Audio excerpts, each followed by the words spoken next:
Hello Internet, and welcome to my live reaction for Boruto, Naruto Next Generations, Chapter 50. When we last left our heroes, Isshiki had arrived at the Leaf Village to look for Kawaki. He questioned a few Leaf Shinobi, but they didn't have any idea, and they wouldn't have told him if they did know. Sasuke and Shikamaru tried to get Boruto to evacuate with Kawaki, but instead Boruto just convinced Sasuke to have him help out. Naruto had a quick bout with Isshiki before Sasuke showed up, and with a repeat of the iconic Shuriken transformation tactic they used on Zabuza and Momoshiki, Sasuke used Boruto as a sword to trick Isshiki and have Boruto use his Kama to drag Isshiki to another dimension where Naruto, Sasuke, and Boruto can all go all out. And that's where we left off last month. A lot going on. So let's jump right on into the big chapter 50. So we got our color cover here. Naruto in his Nine-Tails cloak amid a blue background. And we see the lines of the Nine-Tails cloak are blue in this image, which is weird because I always thought they were black. Maybe it ties in with the blue background somehow. I'm not entirely sure. Or maybe I've just been misremembering it, or maybe the anime and manga have slightly different color schemes. I don't know. Either way, number 50, potential value. And so we open right where we left off, in the other dimension, as Isshiki kind of picks himself up off the ground, as Naruto, Sasuke, and Boruto all look at him. And Isshiki looks at the three of them, and then Naruto asks, "Hey Boruto, where the heck are we?" And Boruto's kind of, about that. I don't know. What? Otsutsuki are able to easily whisk you away to another dimension, right? So I figured I should be able to do it too using karma. I couldn't just stand there and let him wreck the village out of some stupid ego trip. So yeah, it's basically what we assumed last time. That this is another dimension. Though I guess it wasn't technically stated last time, so, you know, Kodachi's just kind of slipping it in here so we don't, so that we know. Anyway, Naruto responds, "Yeesh. Guess you got that act first, think later attitude from me." Then Isshiki looks at them all for a moment and then lunges into the fight. Naruto and Sasuke move to intercept them. Naruto moves in front of Boruto. Boruto! And then he swings at Isshiki, but then Isshiki vanishes. Whether that's from his shrinking jutsu or something else, we don't really know. But then Sasuke calls out, "Naruto, above us!" And we see that in that moment, Isshiki got behind Naruto, grabbed Boruto, and dragged him up into the sky with him by the neck. Naruto calls out, "You bastard! Uzumaki Boruto, Momoshiki's vessel. Your Otsutsukification has progressed further than I expected. It's already 70, maybe even 80% complete." And that is very much news. Especially given that Boruto still seems to be himself, and still has the karma post-time skip. Again, this is under the assumption that the time skip is still going to happen. I have expressed doubt many times about that over the years. At the very least, that flash forward will be drastically different when we see it play out in real time, as it looked like in the fast forward. So who's to say what's real and what's not? Anyway, so then Isshiki looks Boruto over again. "How much power hides within you? Show me." But just then, Sasuke does that little, like, switching jutsu that he does, and, you know, teleports into the sky right where Isshiki was. Naruto is, you know, surprised by that move, and then he notices Boruto on the ground right next to him, coughing. "Boruto!" And just then, Sasuke readies a Chidori, but is grabbed by the wrist by Isshiki. Does ninjutsu work against Isshiki? Because I remember it didn't work against Sage Mode Madara. And I think that wasn't that, like, a kind of Otsutsuki-ish power he had. And, like, it would follow the same rules that only Sage Jutsu or Taijutsu would work against him. No, I don't think that's right, because I'm pretty sure it was just a normal Rasengan that finished off Momoshiki. So why was that the case for Madara then? I don't quite remember. Maybe it had something to do with being Ten Tails Jinchuriki. which Isshiki is not at the moment. Oh, right, because it wasn't Sage Mode Madara, it was Sento's Intrudiki Madara. I'm dumb. Anyway, back to the actual plot. Isshiki has grabbed Sasuke's wrist with the Chidori still on it, and then he responds, "You're in my way." And then he kicks Sasuke, and Sasuke goes falling, and Isshiki, I'm doing on the Shueisha manga reader on the horizontal mode. So this panel is kind of small, and I can't. It looks like maybe he just elbows Sasuke. I'm on page 8. It looks like he hits elbows Sasuke to have Sasuke fall down faster, and Sasuke crashes into the ground, lies amid the rubble. Naruto calls out, "Sasuke!" Naruto calls out, "Run, Boruto, or you'll be killed." And Isshiki falls back to the ground, and Boruto just glares at him. And Isshiki speaks, "I never thought you would be the one to impede me, Uzumaki Boruto, dragging me to this forsaken place. I could easily teleport back to your village, but you just chase me there. I might as well get rid of all of you here where no one else can interfere. If both Hokage and Uchiha die, perhaps your people will capitulate and spill Kawaki's location." So I'm glad they're giving an explanation as to why Isshiki is still here and not just leaving to go deal with Kawaki. Though it very much does make sense. It's the kind of thing you could really easily figure out. But it's nice that we're just getting it laid out for us, so there's no real question. So you don't have angry fanboys on the internet. That doesn't make any sense. Rah.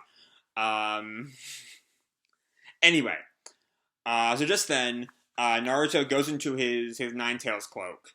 Now that's insulting. We won't go that easily. And then we seem to change. This might be a Kawaki flashback, because we see Jigen. You have nothing. You are empty. And because Kawaki, I think, is still unconscious. I forget how he fell unconscious. I think it was something to do with the karma, and the karma's removal after Jigen's death. But anyway, and more than anything, this is still Jigen in Kawaki's mind. You loathe your empty self. You deny your own worth. There is a hole in your heart. Nothing you gain will ever fill it. It'll just spill right out of that hole. And we see Kawaki's mindscape is in some kind of, it looks kind of like liquid, you can see bubbles rising up. That is precisely why I bestowed the karma upon you, because it is the one and only thing that can fill your punctured heart. It's a special mark. Just then Kawaki wakes up. Still karmaless, because, Jigen is dead, and Isshiki has regenerated himself with Jigen's body, and so he's still karmaless. And he wakes up, and then he sits up, and someone asks, "You're awake?" And it's Amado, who's just sitting on the couch next to him. "Don't worry, this place is safe. For now, at least." And Kawaki registers him, "Amado." And just then, he notices something, looks like. Kawaki notices something, and Shikamaru has stood up. "What? What just happened? Explain." And some random Leaf Shinobi responds, "Sir, I don't know. Boruto's chakra disappeared together with Otsutsuki's, as did Lord Seventh and Uchiha Sasuke shortly after. And he's at some kind of computer, I guess some kind of chakra tracking thing, machine. Anyway, further details unknown. Police units are at the scene investigating." Damn it. "Understood. Keep me posted." And Kawaki asks, "What is it? What's going on?" And Amado responds, "Otsutsuki Isshiki showed up in Konoha to find you. Lord Hokage and Uchiha are battling him as we speak." What? And then he looks down at his hand, notices that the karma is gone. "My karma? It's gone. There's no trace of it." And Amado, fills Kawaki in on what he told everyone else a few chapters ago, which means that Kawaki was already unconscious then. I remember him being unconscious, but just for the life of me, cannot remember how it happened. So anyway, Amado, fills him in. "Karma's Otsutsuki's backup program. So your karma was there to allow Isshiki to resurrect. But the resurrection was achieved using Jigen's karma, just as Koji and I had schemed. And once resurrection occurs, all other karma get deleted." And Kawaki listens to that, and then Shikamaru comes in. "That's why your karma disappeared. In short, you're no longer Ishiki's vessel. You're free as a bird. And Kawaki just sits and takes that all in. You said just now that Ishiki came to Konoha to find me. He's planning to implant another karma in me, isn't he? And Katasuke and Sumire, who are both there, by the way. I had seen Sumire in a panel earlier, but she wasn't doing anything. So I didn't really feel the need to say anything, but we get a panel of just the two of them listening in. And Shikamaru responds, yeah, that's right. And so Kawaki responds, then I'm not free as a bird. Give me a break. And Shikamaru tries to placate that. Hey, we're not letting him get his way. That's why Naruto and Sasuke are going all out against him. Let's not lose hope now of all times. But Kawaki, does not have Shikamaru's confidence. They're fighting a monster worse than Jigen. No one can defeat him. And Amado responds, monster he may be, but one the god of death already has his eye on. He will die within a few days. Even a monster can't escape death. And Kawaki, I think that's the first time Kawaki has heard that the Ishiki that's taken over Jigen's body just is not strong enough for that. So if we can avoid him implanting you with another karma before his life runs out, we win. Then we go back to the battle as Naruto lunges for Ishiki and readies a pair of Rasengans. Rasengan! And then Ishiki uses his ocular jutsu, and the Rasengans shrink to the point of non-existence. Gah! But then he gets a giant claw out of his chakra cloak, and it grabs Ishiki. He then makes a few more hands, and they all just start pummeling on Ishiki. And Boruto watches from the distance. Awesome, Dad! Get him! But just then, Ishiki vanishes. And pops up behind Naruto and kicks him in the back. We see Boruto shock at that. But Naruto transitions into making 5 shadow clones, it looks like. All with Ninetales cloak, of course. And they all try to get some taijutsu in on Ishiki. We see one goes for a punch, another a kick. But Ishiki gets out of the way. It looks like they did not hit him. But maybe some light hits, perhaps. And just then, Naruto notices Sasuke behind Ishiki. And so Naruto grabs Ishiki with the chakra arms, so that Sasuke can come from behind with the Chidori. And Boruto thinks, gotcha! Chidori! But just then, he does his eye jutsu again, and because we know that he can store the things that he shrinks. We saw it with the pillars in the fight with Koji. Because these black cubes appear above everyone. Everyone looks on and is kind of shocked at the sudden arrival. Boruto lets out a huh? Sasuke just gah! And then all the cubes fall. I'm guessing crushing all the shadow clones. We see the poof of smoke. There might be a little bit of dust rising, but also, the smoke that shadow clones make when they disappear. And it looks like, did one of the cubes hit Naruto? I can't tell if that's a shadow clone. Yes, because one of them hits Naruto, and then he poofs away, because he was a shadow clone. But anyway, all the cubes are now on the ground. Sasuke calls out, Naruto! Dad! But the real Naruto is okay. All the cubes fell around him. I'm okay. Only my doppelgangers went down. You two be careful. I've lost sight of him. And then the cubes all rise again. Sasuke looks around. Another attack? And then they fall again. And so Sasuke, is running, trying to find Ishiki. Damn it. This is different from his shrinking ability. And it looks like one of the cubes elongates to hit Sasuke. I think that's what's going on in that panel. I'm on page 32, if I'm wrong. And Sasuke kind of goes rolling along the ground. And then Ishiki arrives with his staff or whatever. And Sasuke barely blocks it with his sword. And Ishiki responds, I'll kill you one at a time. You're up first. And then he strikes Sasuke's sword. And whacks Sasuke with the staff. Sasuke hits the ground. And then the sword, returned to its full size, reappears. And then he grabs it. And Boruto sees this in the distance. Sasuke! This is the end, Uchiha Sasuke. And Boruto runs to Ishiki and Sasuke. Ugh. Now we're back in Konoha. One sec. Shikamaru gets some reports on, I think it's part of Ino's telepathy jutsu. What? I see. Alright. No, don't lift the evac order yet. We don't know when he might return. And Amano's just kind of listening in, and lets out a what the? I'm not quite sure why he's saying what the, because I figured nothing's going on, nothing from what Shikamaru says is that surprising.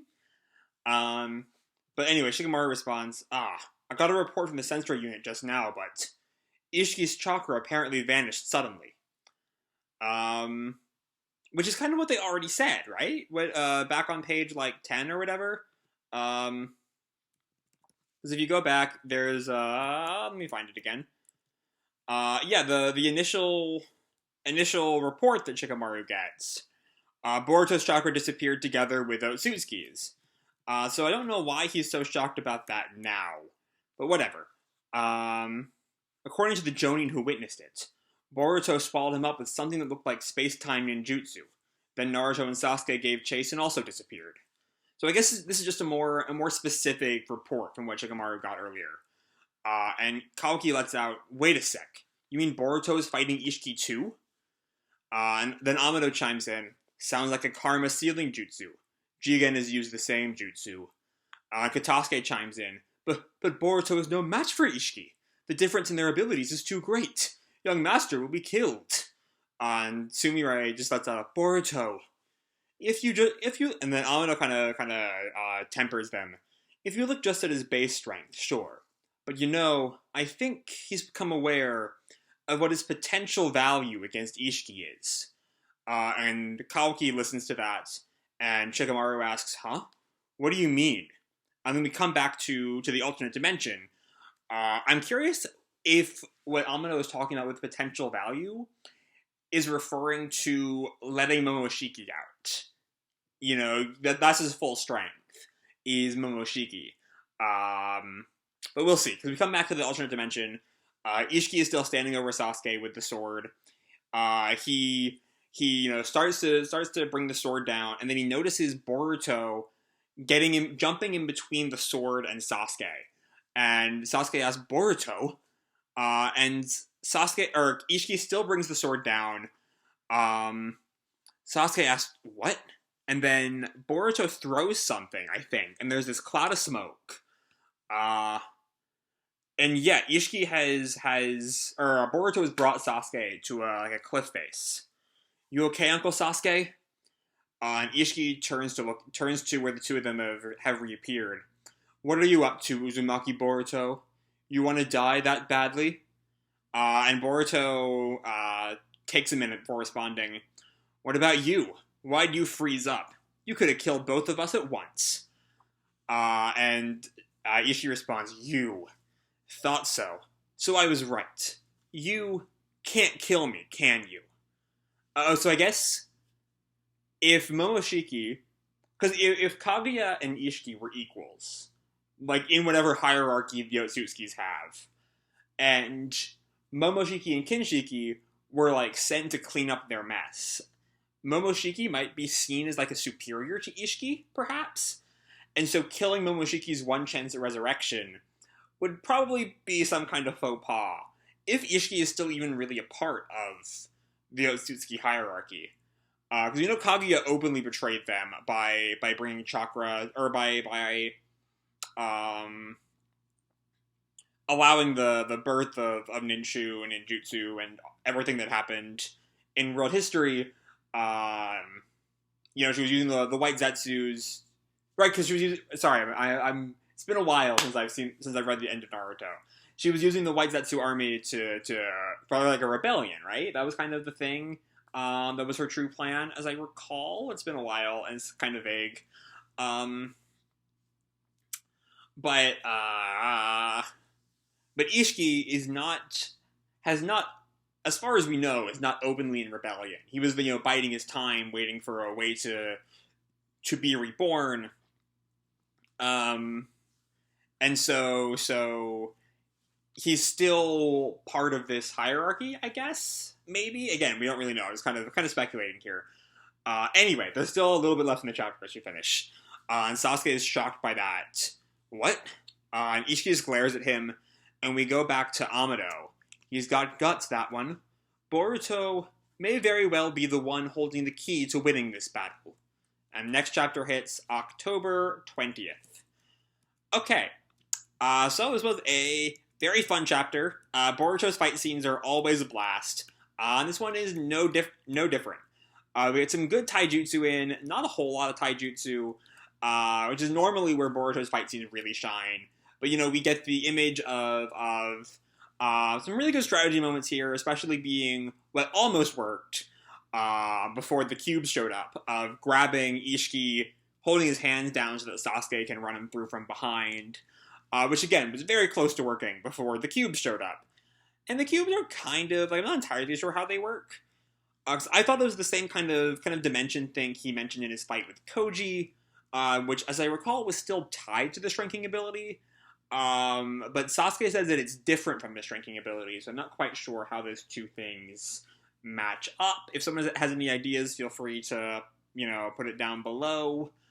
And then we see a little bit with Leaf Village, as Kawaki kind of filled in on what happened while he was out, what the rest of the Leaf Village learned, about how Ishiki's time is running out, and if they can keep him away for another few days, which presumably won't happen, because that would kind of be the end of the series, I feel like, if Isshiki is dead.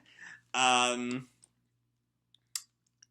also have this little bit of Kawaki's dream he has on page 11. And I'm not sure if it's supposed to mean anything.